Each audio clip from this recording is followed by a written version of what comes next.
हाँ दोस्तों, नमस्कार। स्वागत है आपका हमारे YouTube channel the power of knowledge में। मैं आज आपको मौलिक अधिकार पढ़ा रहा हूँ। इसमें अनुच्छेद 12 बताना चाहता हूँ। अनुच्छेद 12, ठीक है।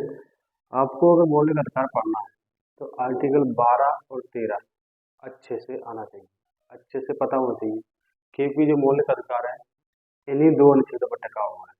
अगर आपको आर्टिकल 12 और 13 अच्छे समझ में आ रहे तो समझ लो मौलिक अधिकार, ठीक है। तो मौलिक अधिकार आर्टिकल 12 में क्या है? आर्टिकल 12 में राज्य शब्द की परिभाषा दी गई है, जैसे कि आप बोर्ड पर लिखा देख रहे हो, ठीक है।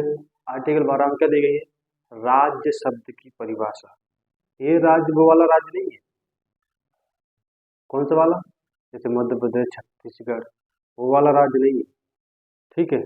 ये जो राज्य दिया है, जो मौलिक अधिकारों के संदर्भ में दिया वो राज्य है, इसकी अलग परिभाषा है। एक राज्य तो वो होता है जिसके कुछ प्रमुख अंग होते हैं, जैसे निश्चित भूभाग, एक जनसंख्या होना चाहिए, निश्चित भूभाग होना चाहिए, ठीक है, चलाने के लिए कानून होना चाहिए। तो वो एक राज्य की परिभाषा अलग रहती है।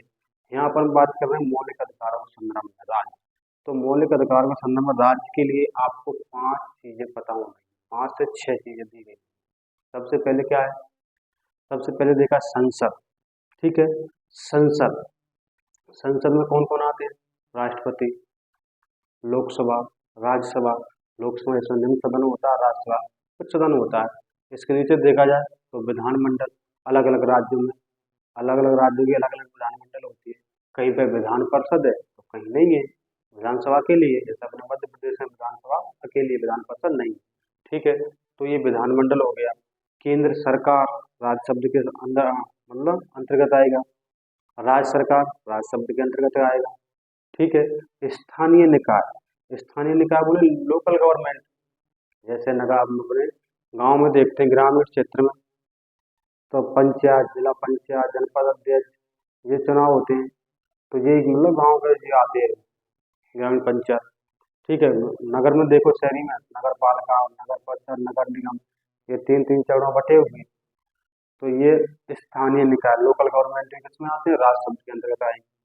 और देखें, सरकार द्वारा स्थापित कोई भी कंपनी या संस्था जिसमें सरकार का सहयोग है, सरकार से पोषित हो, वो भी राज्य शब्द के अंतर्गत आती है। ये आपको क्यों पता होना चाहिए?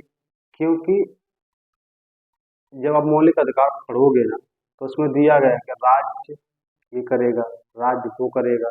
तो आपको राज्य के बारे में नहीं पता कि राज्य है क्या। जैसे आप देखोगे, मौलिक अधिकारों को हनन होने पर, क्या होने पर? मौलिक अधिकारों को हनन होने पर उच्चतम न्यायालय यानी सुप्रीम कोर्ट 5 प्रकार की याचिका जारी करता है अनुच्छेद 32 के तहत। और हाई कोर्ट यानी उच्च न्यायालय 6 प्रकार की याचिका जारी करता है अनुच्छेद 226 के तहत। तो ठीक है। तो उसमें लिखा हुआ है कि राज्य द्वारा मौलिक अधिकारों का हनन करने पर सुप्रीम कोर्ट याचिका जारी करता है, हाई कोर्ट याचिका जारी करता है। तो राज्य क्या है? राज्य के अंडर में ये शब्द आ रहे हैं, ये सब आ रहे हैं, ये दिए गए हैं, ठीक है। संसद है आपका, ये राज्य के अंडर में आएगा। विधानमंडल है, राज्य के अंडर में आएगा। केंद्र सरकार है, राज्य के अंडर में आएगी। राज्य सरकार है, राज्य के अंडर में आएगी।